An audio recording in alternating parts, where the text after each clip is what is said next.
The aroma of roasting plantain and sizzling suya hung heavy in the humid Aba air, a familiar comfort to Adora. She navigated the bustling Ariaria International Market with the practiced ease of someone who'd spent her life amidst its vibrant chaos. Her small tailoring shop, tucked between a yam cellar and a purveyor of vibrant Ankara fabrics, was her sanctuary, a place where the whir of her single sewing machine often drowned out the market's cacophony. Adora was fiercely independent, her spirit as bright and bold as the patterns she stitched. Romance, in her practical world, felt like a distant, almost fantastical concept. Her focus was on building her business, supporting her aging mother, and navigating the daily realities of life in a city that pulsed with energy and ambition. One sweltering afternoon, the usual market hum was punctuated by shouts and a sudden surge of panic. A fire had broken out near the textile section, its hungry orange tendrils licking at the stalls, sending plumes of black smoke billowing into the sky. Adora's heart leaped into her throat. Her shop, her livelihood, was directly in the path of the spreading flames. Fear threatened to paralyze her, but instinct took over. She scrambled to pull out the most precious of her fabrics and her mother's treasured sewing box, her hands trembling. Just as the heat became unbearable and the smoke choked her lungs, a figure emerged through the panicked crowd. He was tall and lean, his face smudged with soot, his eyes a startlingly clear gray amidst the chaos. He moved with a focused urgency, directing people, helping to clear pathways, his voice calm amidst the rising hysteria. Adora watched, mesmerized, as he expertly used a large weight sack to beat back the encroaching flames near her stall, his movements swift and sure. He finally reached her, his gaze meeting hers, a flicker of concern in his eyes. "You need to get out of here," he urged, his voice roughened by the smoke. Adora, usually so articulate, could only nod, clutching her salvaged belongings. He helped her navigate through the panicked throngs, his hand a reassuring presence on her arm. Once they were a safe distance away, watching the fire brigade finally arrive, she turned to thank him, but he was already gone, swallowed by the swirling smoke and the retreating crowd. Days turned into weeks. The market slowly recovered, the charred stalls replaced by new ones, the rhythm of trade returning to its familiar beat.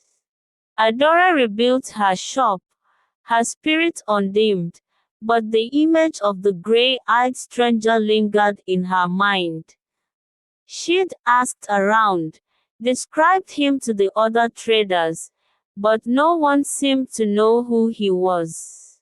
He was a phantom, a hero who had appeared and vanished like a desert mirage. Then, one Saturday afternoon, as Adora was sketching new designs, a customer walked into her shop. He was looking for a tailor to create a bespoke suit. As he spoke, his voice sent a shiver down her spine. When he turned to discuss the fabric, her breath hitched. It was him, the gray-eyed stranger. His name was Chinedu, a civil engineer working on a project in the city. He hadn't recognized her at first, his memory of that chaotic day a blur.